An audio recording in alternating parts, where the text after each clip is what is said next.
The How to Relationship podcast is now recruiting for Philadelphia. If you will be in or around the greater Philadelphia metropolitan area between April 28th and April 30th and would like to be a guest on the podcast, go to howtorelationship.net/guest. Take 5 to 10 seconds to fill out a quick form and a staffer will contact you if selected. Link in description. Why in the world would men risk embarrassment, humiliation, and possible criminal prosecution just to strike up conversation with girls who look like men and act like they have no interest in men when they can bypass all that nonsense by simply opening their phones?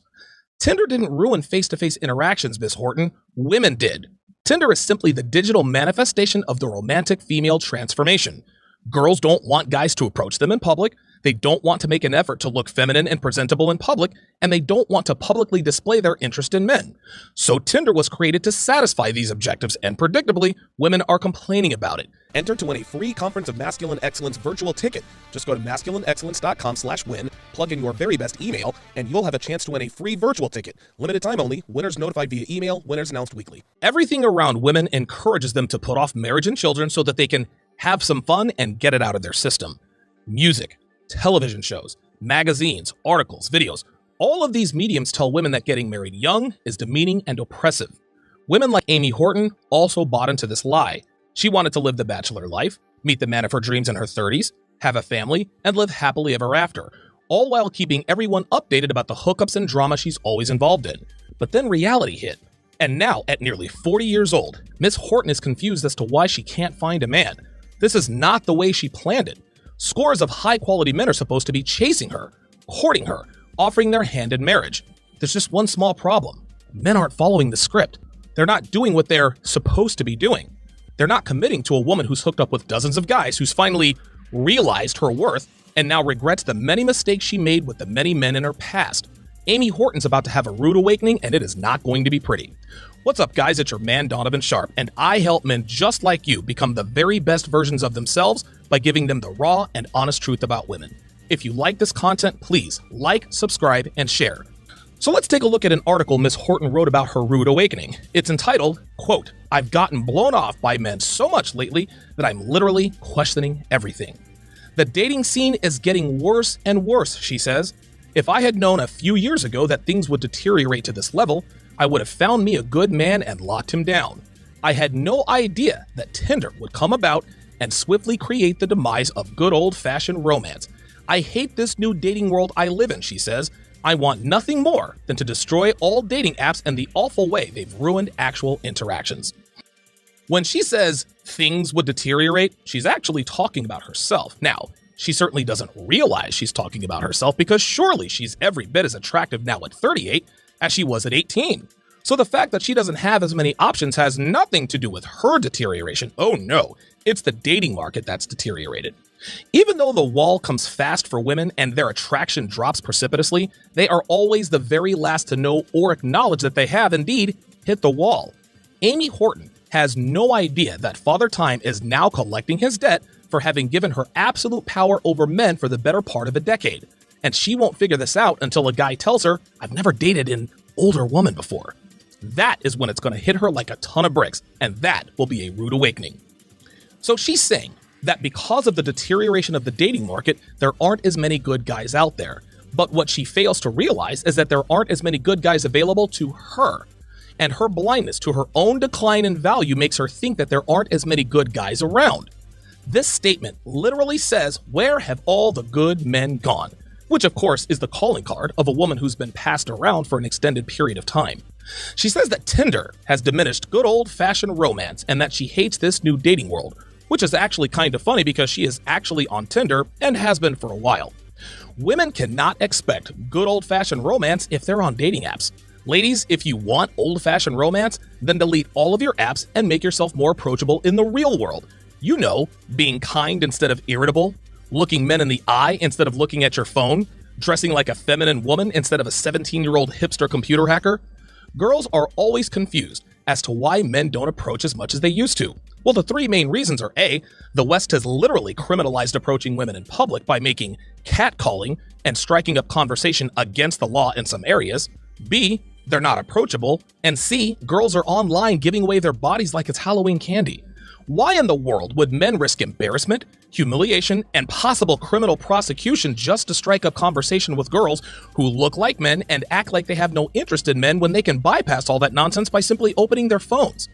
Tinder didn't ruin face-to-face interactions, Miss Horton. Women did.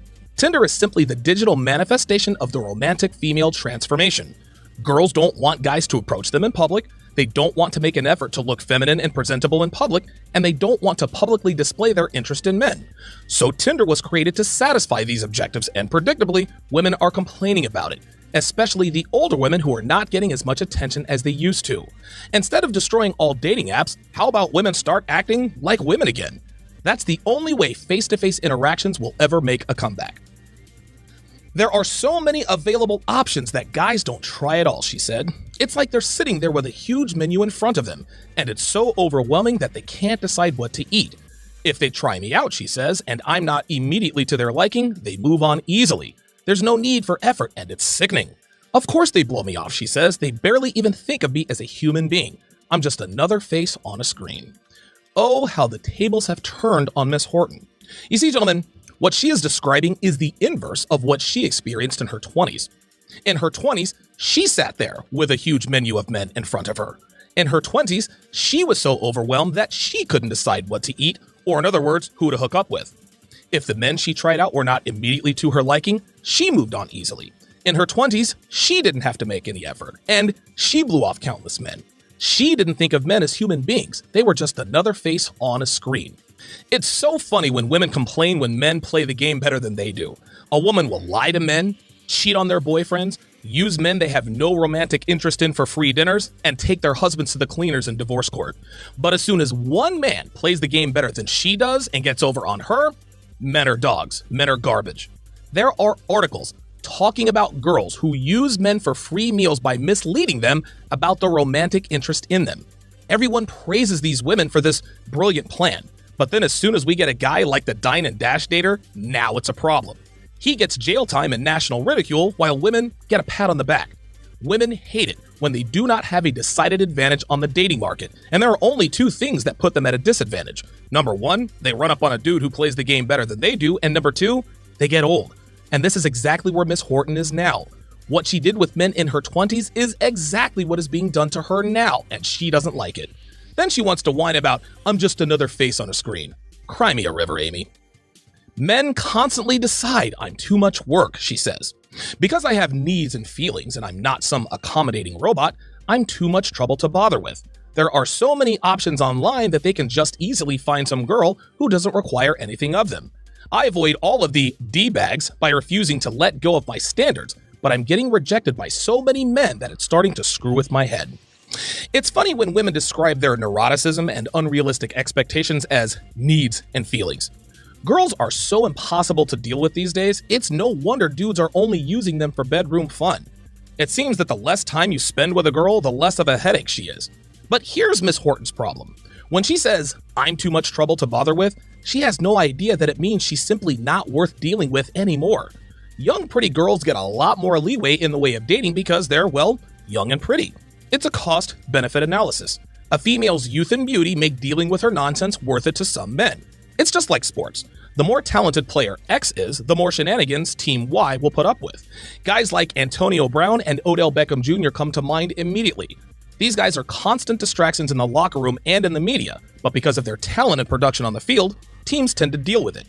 Hall of Fame receiver Terrell Owens was also in that camp. He was a distraction in San Francisco, blew up the locker room here in Philly, and did the same thing in Dallas. But when his skills diminished, he couldn't get a contract. Amy Horton is the equivalent of the diva receiver who no longer has talent. Guys used to deal with her nonsense because she was young and pretty, but now that she's almost 40, dudes ain't trying to deal with her anymore. But instead of saying, I'm too old to put up with, she says, I'm too much trouble to bother with, as if to imply that men are the issue and not her diminishing beauty.